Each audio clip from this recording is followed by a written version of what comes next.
YouTube.com/Tim Westwood TV.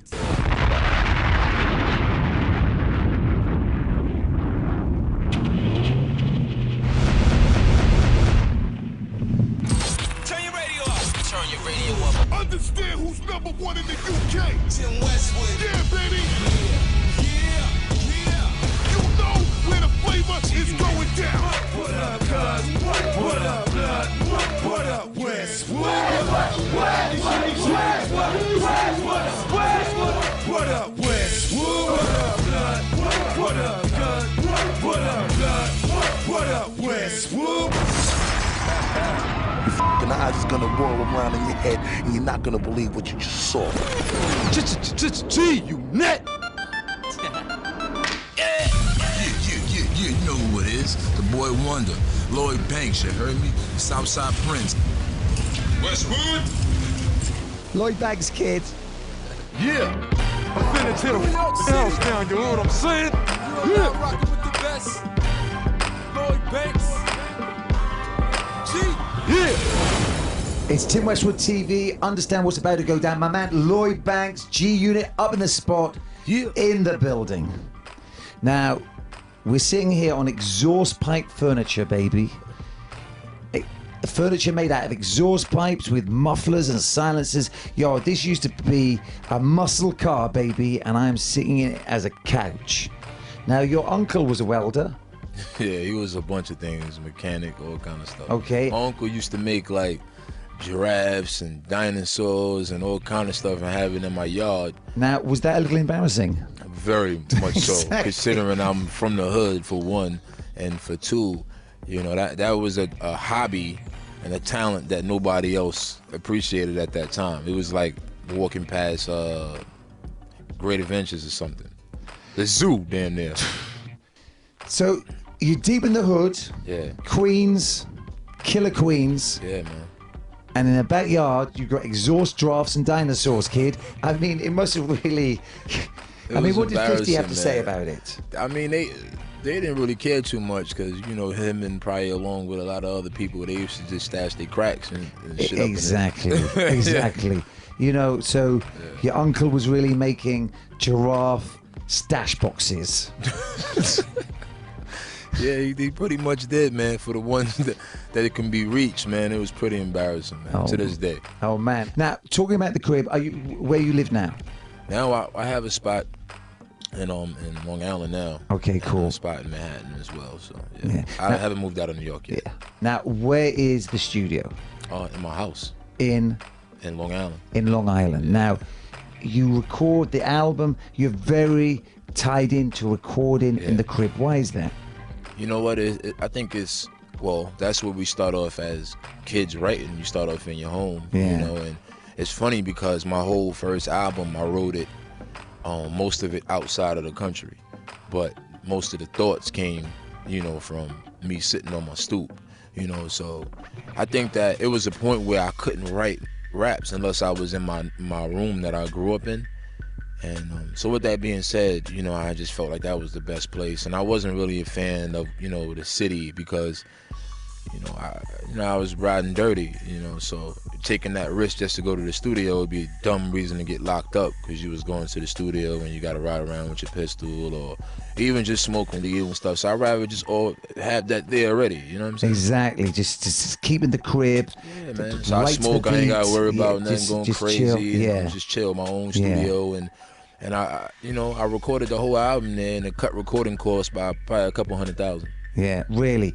And like you know, the artists being in the crazy big studio with all the extras. I was up in when Boys to Men were trying to make a comeback, and they were like living in that studio, had it on lock 24 hours. They'd rented in weights so they could pump some weights. There was like 30. They would order in 30 Happy Meals at a time from, you know. They're trying to make the studio fun outside of the music. Exactly. You know, and that's not it. And that's what the labels do to the beginning. They sit you in the big studio with the big speakers, and then you got your entourage, 10, 15 people.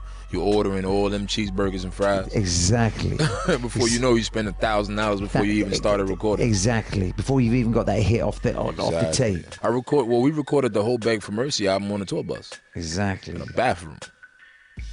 bathroom space. So you really don't need it. And it's funny, man, because Eminem, which is like the biggest, hip hop artist, period.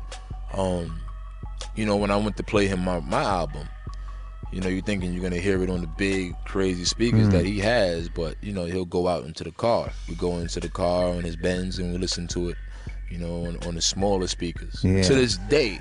And that's what let me know, like, well, damn, if M don't need it, then I don't need it either. Exactly. Wasted dough, baby. And you can really, really damage your ears too. I just found out, recently that, you can be diagnosed. It's something out there that to where it's a ringing in your ear, and you can really lose your hearing, from having the speakers up so loud. And so us as artists and DJs, I would advise, to see an ear doctor because it's dangerous, man. Sorry, I didn't hear a word you said then. See that? That comes from how many years? Look at all these records. So let's go into a video. We're going to play this one mad quiet. In fact, this video's got no volume, kids. We're going in quiet.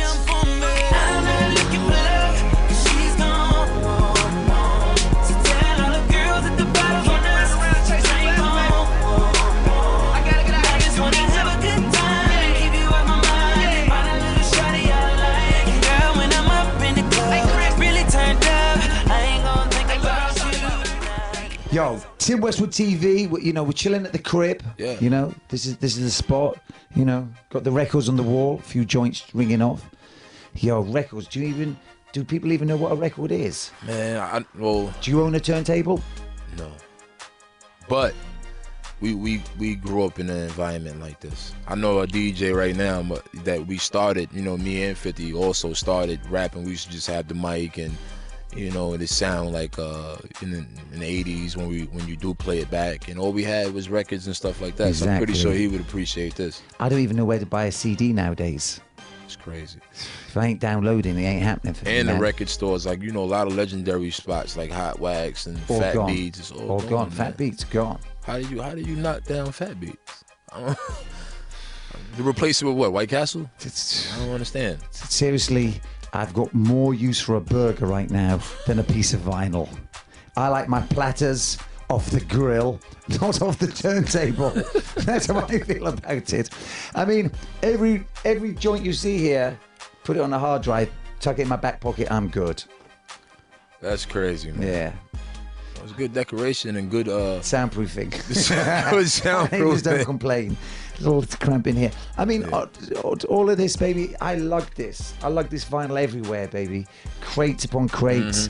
Used to roll with a big crew because of that. I spent all my money on it. I'm going to be honest, I'm resentful, baby. I would have a nicer crib if I didn't have this. All these damn records. Now, just to let you know, like, the impact that 50 has at my parties.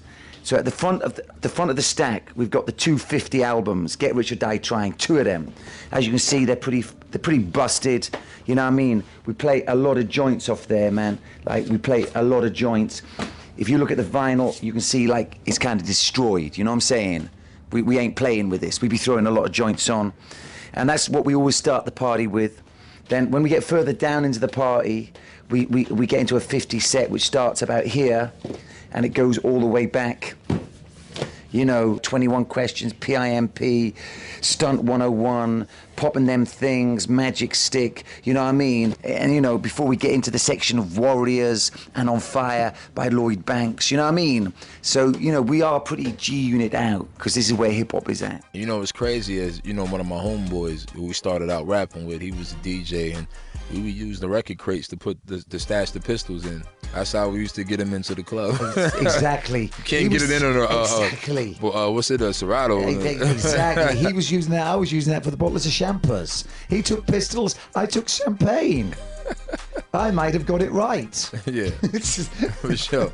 I saved money at the bar. Exactly. You said you were gangster, but you never got nothing. We said you were wasting, and you need to stop fronting. You go to the dealer, but you never cop nothing. You've been hustling a long time, and you ain't got nothing. Album. Yeah.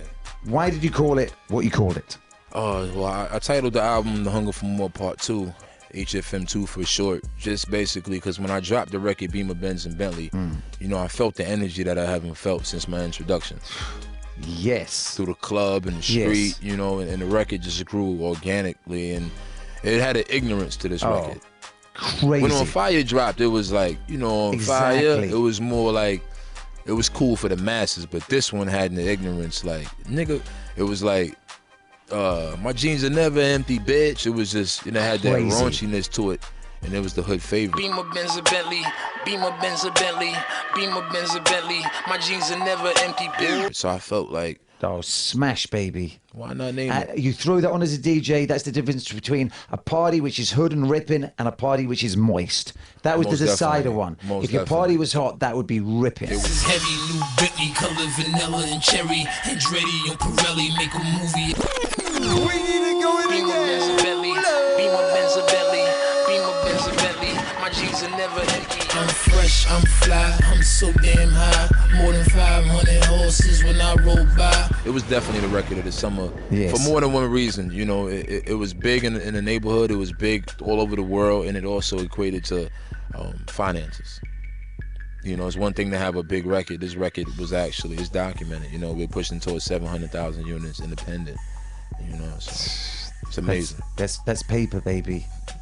That is Lloyd paper. Paper, LP. LP, kid. Understand that with his face on it, kid. For sure, Understand for sure. it only comes in hundreds and above, baby.